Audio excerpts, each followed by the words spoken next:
मी doctor Hansraj वैद्य, अध्यक्ष उत्तर मराठवाडा प्रादेशिक विभाग फेस्कॉम नांदेडच्या वतीनं आजची ही पत्रकार परिषद बोलवली होती। त्यामध्ये आम्ही शासनाला नवीन काहीही मागत नाही। शासनाने राज्यपत्र 15 जुलै 2025ला काढलं। हे राज्यपत्र काढल्यानंतर त्याचा नंबर त्यांनी दिला, सर्वसाधारण नंबर 78 असं त्याच्यावर नमूद केलेलं आहे। त्याप्रमाणे त्यांनी एक राजपत्र काढलं आणि त्याच्यामध्ये मान्य केल्या की 7,000 रुपये तुम्ही आम्ही महिना ज्येष्ठ नागरिकांना देऊ, त्यांना 5 लाखापर्यंत आम्ही आरोग्य सुविधा देऊ, 15,000 दर वर्षाला आम्ही महाराष्ट्र पर्यटनासाठी देऊ, त्यांना कुठल्याही अडचणी येऊ नये म्हणून आम्ही हेल्पलाईन देऊ वगैरे त्यांनी केलं आणि ह्या तात्काळ सुखसोयी तुम्हाला देऊ असं कबूल केलं। पण आज जवळपास 10 महिन्यापेक्षाही जास्त वेळ होऊनसुद्धा शासनाने त्याच्यातली एकही गोष्ट आमच्यापर्यंत आणली नाही, आमच्यासाठी केलं नाही।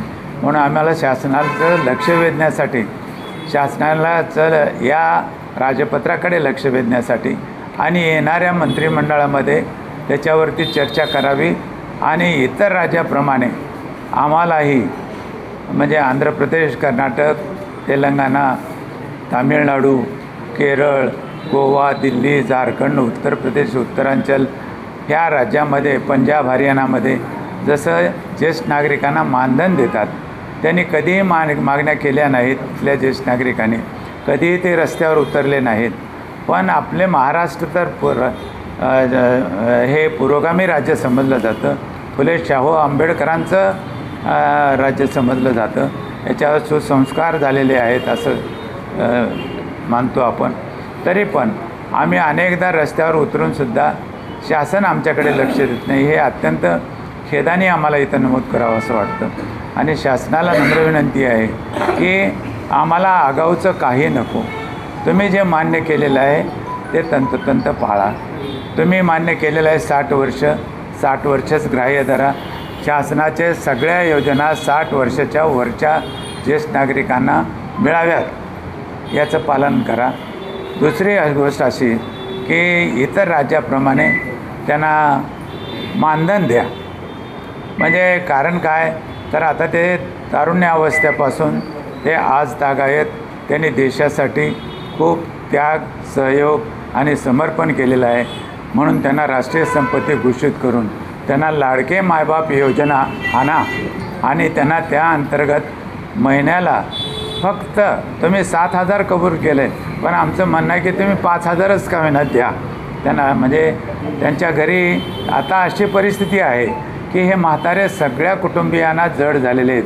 त्याचं कारण असं की मुलं बाळं चांगले असूनसुद्धा प्रत्येक वस्तूच्या किमती आकाशाला भिडलेल्या आहेत। त्यामुळे त्याला न कमावणारे म्हटलं तर मायबाप आणि ते आता जड झालेले आहेत, तर ते जड होणार नाहीत। तुम्ही जर मानधन देऊ केलं तर ते सन्मानानं त्या कुटुंबामध्ये जगतील। तुम्ही आम्हाला राहण्याची, जेवणा खाण्याची व्यवस्था करतो असं राज्यपत्रात लिहिलेलं आहे, पण आम्हाला तसलं नको आहे। आम्हाला वृद्धाश्रम नको आहेत। आम्ही आमच्या गोकुळातच आम्ही आनंदानं आणि सन्मानानं जगू। फक्त आम्हाला मानाचं पान म्हणून इतर राज्याप्रमाणे आम्हाला काहीतरी द्या। 5,000 रुपये आम्ही मागणी आहे आमची। त्याचं कारण असं की आता महागाई वाढलेली आहे, 2दाचं जेवण, 2दाचा चहा आणि औषधं पाण्यासाठी म्हणून आम्हाला हे 5,000 रुपये महिना तरी द्या, आमची अशी रास्त मागणी आहे। आम्हाला आमच्या समर्पणाकडे लक्ष देऊन आमच्यापैकीच एक महिला, एक पुरुष विधान परिषदेवर, राज्यसभेवर घ्या, आमचं मंत्रालय वेगळं करा आणि आम्हाला न्याय लवकर मिळाला ही आमची भावना आहे। दुसरं आमच्याकडे काही नाही। शासनाने सगळं आमच्याकडे लक्ष द्यावं, आमच्यामुळं शासन आहे हे त्यांनी लक्षात घ्यावं। आम्ही अत्यंत प्रामाणिक आणि अनुभव संपन्न असे मतदाता आहोत। आम्ही कधीही इतर ह्याच्या पक्षामध्ये किंवा आमचा मताचा विभागणी केलेली नाही। आम्ही ठामपणे छातीवर हात ठेवून सांगू शकतो की केंद्र सरकार आणि राज्य सरकार हे ज्येष्ठ नागरिकामुळं आहे आणि आता पुढेही राहणार आहे.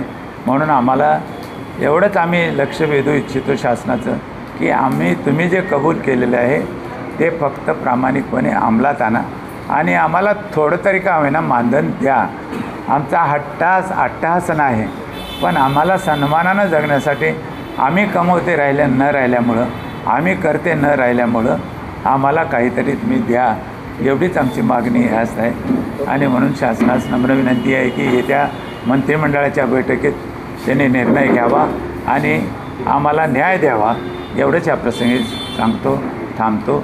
जय हिंद, जय महाराष्ट्र, जय ज्येष्ठ नागरिक.